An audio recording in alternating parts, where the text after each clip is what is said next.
आज का जो रियल इंसिडेंट है वो हमें मोहन ने भेजा है, जो कि दिल्ली के रहने वाले हैं। आज के रियल इंसिडेंट को मेरी आपसे छोटी सी रिक्वेस्ट है कि आप आखिरी तक देखिएगा, क्योंकि आज के रियल इंसिडेंट में आपको बहुत कुछ सीखने को मिलने वाला है। कहानी कहाँ से शुरू होगी और कहाँ जाके खत्म होगी, मैं आपको शर्त दे रहा हूँ। अगर आपको ये इंसिडेंट पसंद आया तो इसे आप शेयर भी कीजिएगा और कमेंट सेक्शन में अपनी राय भी दीजिएगा। तो आगे बढ़ने से पहले थोड़ा सा मोहन के बारे में मैं आपको बता देता हूँ। मोहन की पूरी परवरिश दिल्ली में ही हुई है। उनकी पढ़ाई लिखाई सब कुछ अपने पापा के साथ वो रहा करते हैं दिल्ली में। और इनकी मम्मी का दहन उसी दिन हो गया था जिस दिन मोहन इस दुनिया में आए थे। मतलब डिलीवरी के बाद इनकी मम्मी ने आखिरी सांसें ली और फिर वो इस दुनिया को छोड़ के चली गई थी। मोहन को हमेशा अपनी मम्मी की कमी खलती थी। कहीं ना कहीं वो बहुत ज्यादा परेशान रहते थे, लेकिन यहाँ पर सहारा बनके उनकी बुआ मोहन का ध्यान रखा करती थी। मोहन ने बताया कि मेरी बुआ, उनका लड़का और मैं और मेरे पापा, मोहन ने बताया मेरे लिए भाई, ये 3-4 जने ही थे जो मेरी जिंदगी हुआ करते थे। मोहन को हमेशा से बहुत प्यार मिला, उनके पापा का हमेशा से बहुत सपोर्ट मिला। पैसे की कोई कमी नहीं थी, लेकिन बस एक ही चीज़ की प्रॉब्लम थी कि माँ की याद कभी भी सता पड़ती थी और माँ की याद आने पर ये बिलक बिलक के रोआ करते थे। तो मोहन ने बताया, अक्षय भाई बात है 2022 की, जब दिवाली का टाइम था, सर्दियाँ चल रही थी। हमारे घर पे तो कोई फेस्टिवल उतना अच्छे से नहीं मनाया जाता, क्योंकि पापा कहीं ना कहीं काम में बिजी हुआ करते थे और बुआ, फूफा और उनका लड़का अपने घर में सेलिब्रेट किया करते थे। इनकी बुआ का घर अप्रोक्सीमेटली 3 से 4 किलोमीटर दूर था इनसे, तो वो दिवाली के टाइम पर नहीं आ पाते थे। तो हुआ क्या, मोहन ने एक डिसीजन लिया कि वो अपने दोस्त के घर जाएंगे, जो कि 1 घंटे दूर उनके घर से रहता था। और वहां पर जाने के बाद वो वहीं पर सेलिब्रेट करेंगे अपने दोस्तों के साथ। बहुत सारे दोस्त वहां आने वाले थे और मोहन ने सोचा था अगर पापा कुछ नहीं कहेंगे तो रात को मैं वहीं रुक जाऊंगा। मोहन ने बताया, अक्षय भाई मैं वहां पर गया, हमने दिवाली सेलिब्रेट किया, खूब एंजॉय किया और वहां पर रुकने की व्यवस्था भी हो गई थी। लेकिन एग्जैक्ट 9:30 बजे उनके पापा का फोन आ गया मोहन के कि बेटा दिवाली का टाइम है, मैं भी घर पे अकेला हूँ, कहीं रुकने की जरूरत नहीं है, तुम कैब करो और फटाफट से घर पे वापस आ जाओ। मोहन ने वहां से निकलने की तैयारी की, लेकिन 10 बज गए, क्योंकि वो जो परिवार वाले थे जहाँ पर मोहन गए हुए थे, वो लोग नहीं चाहते थे कि मोहन वापिस जाए, क्योंकि उन घर वालों को भी पता था कि मोहन की मम्मी नहीं है और मोहन बहुत अकेला फील करने वाला है। मोहन ने काफी ट्राई किया अपने पापा को कन्विंस करने के लिए, लेकिन उनके पापा का यही कहना था कि बेटा आज दिवाली है, मेरी आपसे रिक्वेस्ट है आप घर पे वापस आ जाओ, आज की रात ठीक नहीं होती, किसी और के यहाँ पे रुकना ठीक नहीं होगा, उनके खुद के भी रिलेटिव्स आ रखे होंगे। अब हुआ क्या, मोहन ने बताया कि अक्षय भाई मैंने कैब बुक करी, 10:15 तक वो कैब आ गई, लेकिन वो कैब अंदर तक नहीं आई। गलियों के अंदर आना कैब के लिए पॉसिबल नहीं था। दिवाली का ऐसा पावन था जहाँ पर सब सेलिब्रेट कर रहे थे। तो उन्होंने क्या करा, मोहन ने वहां से निकलने की तैयारी की, तो उनके जो दोस्त थे, उनके मम्मी पापा ने मोहन के हाथ में मिठाइयाँ थमा दी। अब हुआ क्या, मोहन इस चीज को मना नहीं कर पाए और मोहन जब वहां से निकले तो मोहन ने बताया कि अक्षय भाई कैब तक पहुंचने में मुझे 10 मिनट लगने थे, मैंने कैब वाले को इन्फॉर्म भी कर दिया था और कैब वाला वेट भी कर रहा था। लेकिन हुआ क्या, जैसे ही मोहन उस घर से बाहर निकले, जैसे जैसे रास्ता सुनसान होता गया वैसे वैसे अजीब सी स्थिति बनती चली गई। मोहन ने बताया कि अक्षय भाई मैं जैसे जैसे एक कदम आगे लेता था, मुझे ऐसे लगता जैसे कोई मेरा पीछा कर रहा है। मोहन ने बताया कि अक्षय भाई मुझे बार बार ऐसा फील होने लगा जैसे मेरे आगे पीछे कोई है, और मोहन ने सबसे पहली गलती वहीं पे कर दी। जैसे उन्हें लगा कि उनके पीछे कोई है, मोहन ने अचानक से पलट के देख लिया, वहां पर कोई था तो नहीं, लेकिन उनके ऊपर ये चीजें और भारी पड़ने वाली थी और इस बात का मोहन को कोई आइडिया नहीं था। मोहन ने बताया कि जैसे जैसे अक्षय भाई मैं आगे चलने लगा, उस रोड पे मुझे ऐसे लगने लगा जैसे कोई भी आगे पीछे नहीं है, लेकिन कोई अनदेखा, कोई ऐसी परछाई जिसको मैं देख नहीं पा रहा, वो धीरे धीरे मेरी तरफ आ रही है। मोहन ने मिठाइयों को टाइट पकड़ा और वो फटाफट भागते भागते कैब में बैठ गई। अब मोहन ने बताया कि अक्षय भाई जब वो कैब स्टार्ट हुई, मुझे ऐसा नहीं लग रहा था कि मैं और कैब ड्राइवर अकेले हैं, मुझे बार बार ऐसा लग रहा था कि मेरे साइड में कोई ना कोई बैठा हुआ है, और मैं इस चीज को महसूस करके बहुत ज्यादा डरा हुआ था। लेकिन मैं कैब वाले को क्या बोलता, तो कैब ड्राइवर बार बार बैक मिरर में देखता और मोहन से पूछता कि भैया सब ठीक है, और मोहन एक ही जवाब देता कि हाँ भैया सब ठीक है, बस मैं लेट हो जाऊँ, मुझे टाइम से पहुंचा दो, मेरे पापा घर पे अकेले हैं। कैब ड्राइवर ने वही किया और एग्जैक्टली वही हुआ, मेन रोड पे उतारा गया, क्योंकि उनका भी घर गलियों में अंदर जाके था। अब हुआ क्या, बहुत सारे चौराहे क्रॉस करने थे और मोहन को इस बारे में पता था कि दिवाली के चौराहे किसी मौत के मंजर से कम नहीं होते। मोहन धीरे धीरे आगे बढ़ने लगे और जैसे जैसे वो आगे बढ़ने लगे उन्हें ऐसा लगा जैसे उस कैब से कोई चीज उतर के उनके पीछे चलना शुरू हो गई है। ये दिवाली उनके ऊपर इतनी भारी पड़ने वाली थी, मोहन ने कभी सपने में भी नहीं सोचा था। मोहन ने दिखाया, अक्षय भाई मैं धीरे धीरे चलता रहा और जहां मुझे लगा कि कोई एंटिटी मेरे बहुत ज्यादा करीब आ गई है, उन्होंने एक डिसीजन लिया, उन्होंने अपने बैग से सारी मिठाइयाँ निकाली और एक चौराहे पे रख दी और वहां से सीधा भाग के अपने घर में आ गए। मोहन ने बताया कि अक्षय भाई मुझे ऐसा लग रहा था मिठाइयाँ रखने के बाद जब मैं घर आ जाऊंगा तो ये चीज़ें खत्म हो जाएगी, लेकिन ये एक काली रात की जस्ट शुरुआत थी। अब जब मोहन घर पे पहुंचे तो उन्होंने देखा उनके पापा, उनकी बुआ, उनका लड़का और बुआ जी के हस्बैंड मतलब उनके फूफा जी घर पे आ रखे हैं और बुआ अपने साथ सफ़ेद वाले रसगुल्ले लेके आई थी। मोहन ने बताया कि अक्षय भाई, सफ़ेद रसगुल्ले मेरे सबसे ज़्यादा फेवरेट हैं और बुआ को भी बहुत ज़्यादा पसंद है। वहां पर मोहन ने बिल्कुल भी देर नहीं लगाई, अपने घर में घुसते ही फटाफट फ्रिज खोला, रसगुल्ले खाने शुरू कर दिए। और मोहन ने बताया कि अक्षय भाई, फ्रिज में जितने भी रसगुल्ले रखे थे 2 से 3 घंटे के अंदर मैंने सारे निपटा दिए और मैं सोने के लिए अपने बेड पे चला गया। मोहन ने बताया कि अक्षय भाई, उस रात मुझे नींद बड़ी अजीब सी आई। मुझे ऐसा लगा जैसे घबराहट सी हो रही है या कोई आसपास कमरे में है, लेकिन फिर भी मैंने अपने आप को कैसे न कैसे संभाल लिया और मैं सो गया। 2 रात बाद ही उनके साथ ऐसा होने लगा जहाँ पर उनको बहुत ज़्यादा वीकनेस होने लगी और वो घर पे रहने लगी। उन्होंने बताया कि अक्षय भाई, कुछ ही महीनों बाद मेरे 10th के बोर्ड आने वाले थे। मोहन ने बताया कि मेरे को अपने पापा को कहीं से कहीं तक डिसअपॉइंट नहीं करना था, तो मैं अपनी तबीयत पे ध्यान दे रहा था।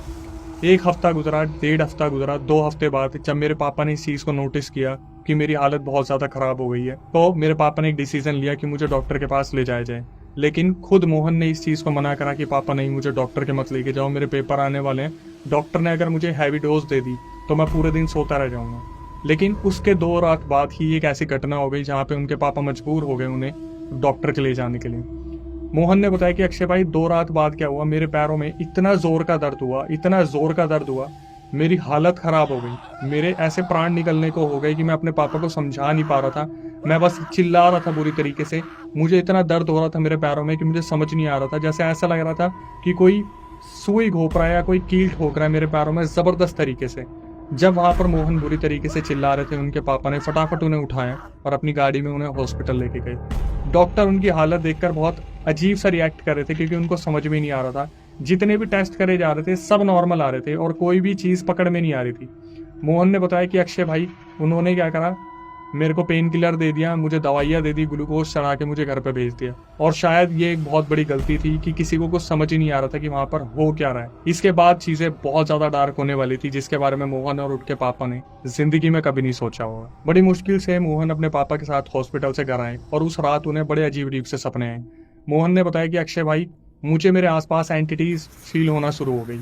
मुझे बार बार ऐसा लगता है जैसे मेरे को कोई 4-5 आवाज़ें बार बार कुछ बोलने की कोशिश कर रही है। मोहन ने इस बारे में सोचा कि मैं सुबह उठ के अपने पापा को इस बारे में सब कुछ बता दूंगा कि मेरे साथ क्या हो रहा है। लेकिन उसी रात उनके साथ एक इतना बड़ा झटका हुआ, मैं नहीं चाहूंगा कि कभी किसी के साथ ऐसी घटना हो। तो मोहन ने बताया, अक्षय भाई, मुझे अचानक से आवाज़ आती है जैसे कोई एंटिटी मुझसे बात कर रही है और वो अचानक से मुझे बोलती है कि अगर हमारे बारे में तूने अपने खानदान में किसी को भी बताया तो जितना दर्द तुझे हो रहा है 100 गुना ज़्यादा दर्द हम उसे देंगे। और मोहन ने ये चीज़ सुनी और वो बिलक बिलक के रोने लगे। मोहन को अपनी मम्मी की याद आने लगी और कैसे न कैसे वो रात उनकी कट गई रोते रोते।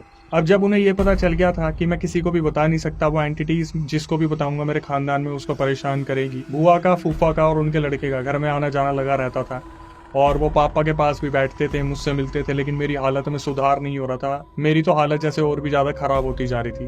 और एक टाइम ऐसा आया जब मोहन ने सोच लिया कि कोई एंटिटी अगर मुझे ख़त्म करना चाहती है तो ख़त्म कर दे, पर मुझे इतना दर्द ना दे। मोहन ने बताया कि अक्षय भाई, मैं किसी को बता नहीं सकता था, बस मैं बिलक बिलक के रोता था, अपनी मम्मी को याद करता था। एक रात मैं इतनी बुरी तरीके से अपनी मम्मी को याद करने लगा कि वो जो एंटिटीज थी वो मेरे पास आके बोलती है कि हमें तेरी मम्मी ने ही भेजा है, चल तेरी माँ तुझे याद कर रही है, रो मत, हम तुझे लेने आए हैं, चल तेरी मम्मी तुझे याद कर रही है। और मोहन ने बताया कि अक्षय भाई, मैंने सोच लिया मैं गिव अप कर दूं, लेकिन मेरे दिमाग में मेरे पापा का ख्याल आया क्योंकि मेरी मम्मी तो अब इस दुनिया में है नहीं, लेकिन मेरे पापा अभी यहीं पे हैं। मोहन ने कैसे न कैसे उन एंटिटीज से फाइट की और उनकी वो रात भी निकल गई।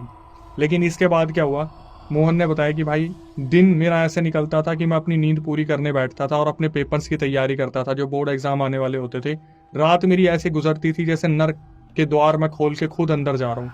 अगली रात क्या हुआ, मोहन ने बताया कि अक्षय भाई, रात के 3 बजे मेरी आंख खुल गई जब अचानक से मुझे ऐसे लगा कि कोई एंटिटी मेरे आगे पीछे घूम रही है। उन्होंने क्या करा, ओम नमः शिवाय के नारे लगाने शुरू कर दिए, मंत्र बार बार बैक टू बैक बोलने शुरू कर दिए। तो अचानक से 4-5 आवाज़ें मुझे आती है कि मत बोल मत बोल, हम तुझे लेके चले जाएंगे, और ये मंत्र अगर तूने बोलने बंद नहीं करे ना, तेरे घर परिवार में से कोई एक कम हो जाएगा।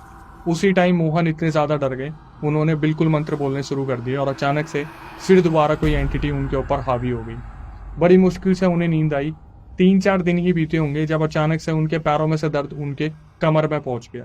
कमर से जो दर्द था वो उनके हाथों तक आ गया। और मोहन ने बताया कि अक्षय भाई, मैं बिलक बिलक के रोया करता, मैं किसी को नहीं बता पाता था, किसको ही बताता, क्योंकि उन एंटिटीज ने साफ साफ बोल रखा था कि अगर तूने किसी को बताया तो तेरे को जितना दर्द हो रहा है उससे 100 गुना ज़्यादा हम उस इंसान को दर्द देंगे। मोहन ने बताया कि अक्षय भाई मेरी हालत बहुत ज़्यादा ख़राब होने लगी, मैं बहुत ज़्यादा वीक होने लगा और जब भी मैं कुछ खाने की कोशिश करता तो मुझे वॉमिट हो जाती।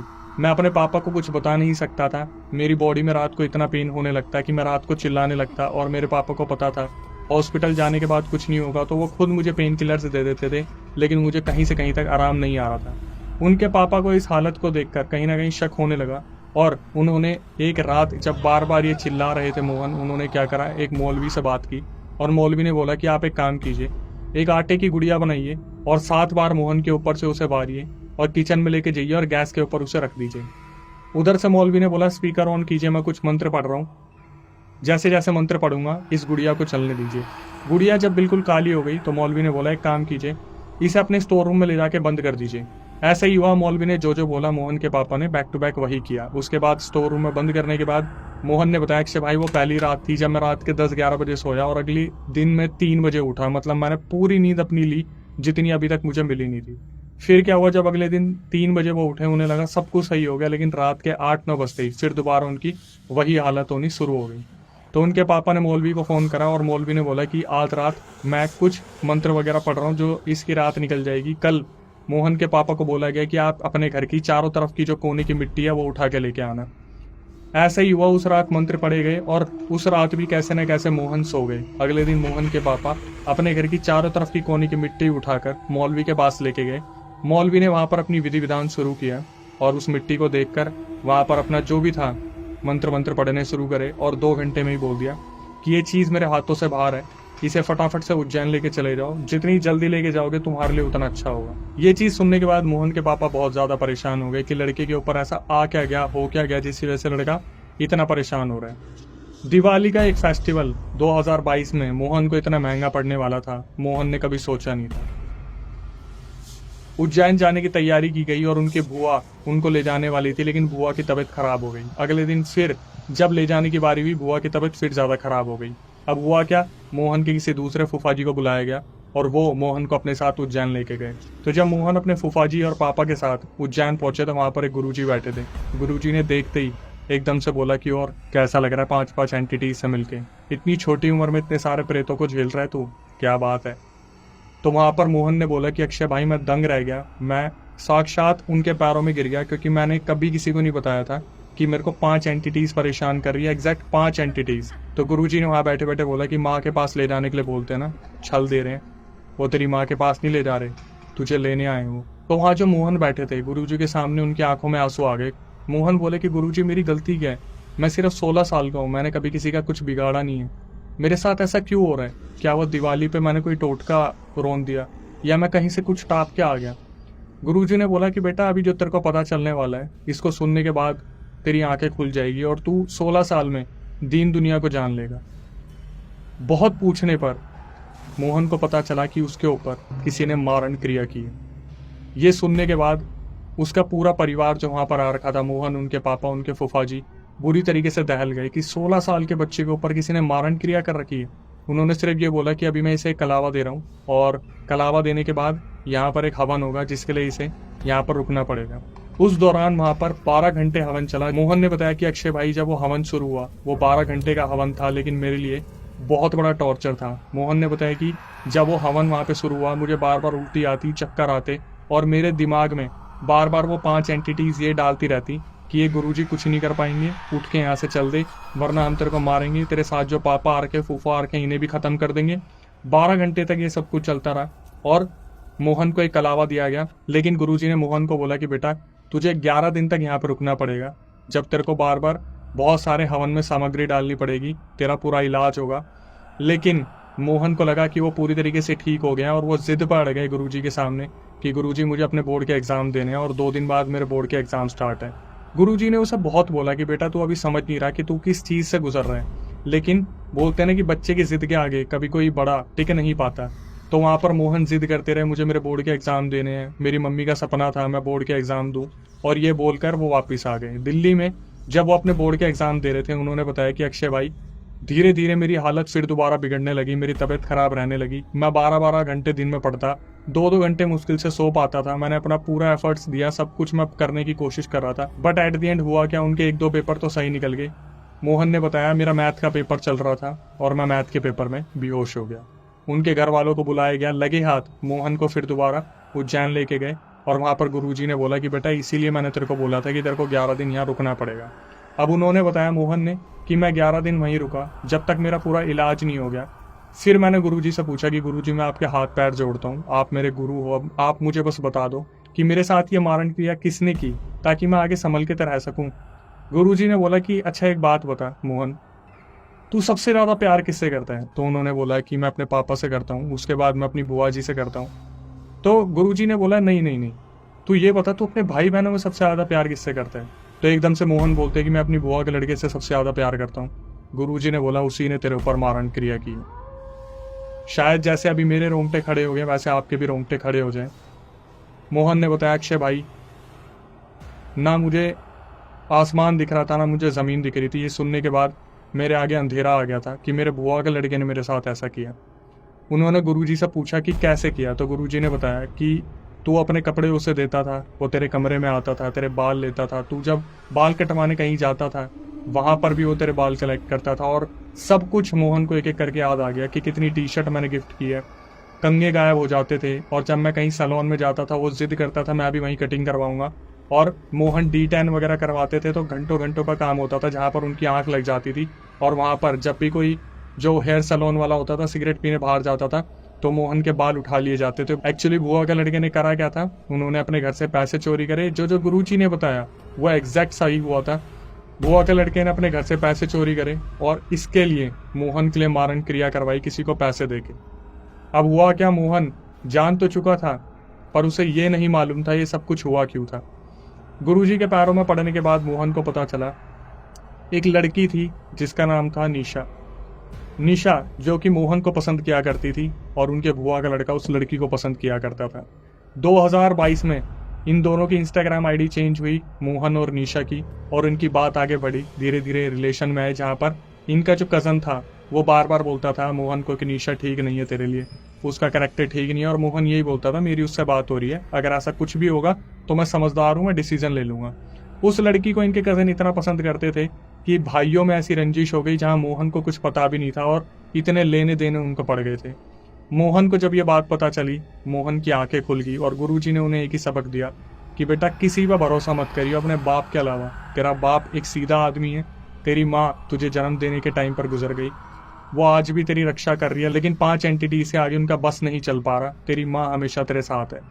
अब हुआ क्या, मोहन वहां से अपने पापा और फूफा जी के साथ वापस आ गए। ये दूसरे फूफा थे, ये वो फूफा नहीं थे जिनका आप सोच रहे हो कि उनके लड़के ने ये सब कुछ किया है। दूसरे फूफा थे, उनसे रिक्वेस्ट करी गई। गुरुजी ने खुद बोला कि इस बार में कोई बात नहीं करेगा वरना फिर दोबारा बहुत सारी दिक्कतें हो सकती हैं।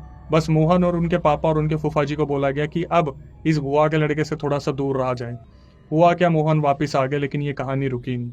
मोहन ने बताया कि अक्षय भाई धीरे धीरे फिर सारी चीज़ें मेरे ऊपर आने लगी। कुछ टाइम बाद 2023 में निशा और उनका ब्रेकअप हो गया और उनका मानना था मोहन का कि ये जो ब्रेकअप हुआ था ये इनकी लड़ाइयों की वजह से नहीं हुआ था। कोई एंटिटी थी जो हमेशा उनके बीच में डिस्प्यूट करती थी, जो निशा के ऊपर आती थी और जबरदस्ती लड़ाई करवाती थी। धीरे धीरे मोहन जब ठीक हुए उसके बाद फिर दोबारा उनके साथ ही एक्टिविटीज होनी स्टार्ट हो गई। तो ये दोबारा गुरुजी के पास 2023 में गए तो उज्जैन के जो गुरुजी थे उन्होंने बोला कि बेटा हम यहाँ से चीज़ें काट रहे हैं और तुम्हारा बुआ का लड़का दोबारा चीज़ें करवा रहे हैं। मोहन ने सोचा था कि एक बार बुआ के लड़के को शायद मैं माफ़ कर दूंगा, लेकिन दोबारा जब उन्होंने 2023 में ये चीज़ें उनके ऊपर दोबारा करवाई तो उनका मन जो है पत्थर हो गया और मोहन ने बोला कि मुझे इलाज बताइए। तो उज्जैन के जो गुरुजी थे उन्होंने बोला कि अब महाकाल तेरी रक्षा करेंगे बेटा, ओम नमः शिवाय का मंत्र तुझे सुबह शाम पढ़ना है और जितना ज़्यादा तू महादेव की पूजा करेगा उतना ज़्यादा महादेव तेरी रक्षा करेंगे, साथ में तेरी मम्मी है वो भी तेरी रक्षा करेगी। मोहन ने बताया कि अक्षय भाई मेरे ऊपर कुछ ना कुछ दिक्कतें होती रहती हैं और गुरुजी का मानना है कि एक बार तेरे शरीर के द्वार खुल गए तो ये एंटिटीज तेरे ऊपर आती रहेंगी, लेकिन महादेव हमेशा तेरी रक्षा करेंगे, तो अपनी भक्ति और पूजा पाठ से कभी विश्वास मत उठाइयो। मोहन ने बोला कि अक्षय भाई ये सारी चीज़ें मेरे साथ बहुत कम हो गई हैं, कहीं ना कहीं होती है बट उसका रीज़न अब मुझे पता है तो मैं धीरे धीरे कट गया। लेकिन कहीं ना कहीं जो सबसे ज़्यादा मज़े की चीज़ है वो है कि मेरे बुआ के लड़के को ही पता चल गया कि मैं कहीं से अपना तंत्र कटवा रहा हूँ, इसलिए वो भी मुझसे बहुत दूर रहने लग गया। बुआ ने भी घर पे आना बंद कर दिया, शायद उन्हें भी अपने बच्चे की हरकत का पता चल गया। हमने कभी उन्हें बताया नहीं, लेकिन अब मैं और मेरे पापा रहते हैं दिल्ली में सही सलामत और अब हम बिल्कुल सेफ हैं और ज़िंदगी बहुत अच्छी चल रही है। और उन्होंने आखिरी में moral of the story conclusion खुद से दिया मोहन ने कि सब एक एक जो इस वीडियो को देख रहे हैं उन्हें सबक मिल जाना चाहिए कि कोई आपका सगा नहीं है। मोहन की जिंदगी उसके अपने खराब कर रहे थे। जब मैंने ये रिकॉर्डिंग सुनी शुरू से लेकर अंत तक, मेरे खुद रोंगटे खड़े हो गए थे कि ये कहाँ जा रहा है सब कुछ। तो ये मान सकते हैं दिवाली का कहर या अपनों का जहर। समझ नहीं आता कौन अपना है कौन पराया है, लेकिन यहाँ से आपको समझ में आ जाना चाहिए कि कोई भी आपका सगा नहीं है, सिर्फ आपके माँ बाप को छोड़ के।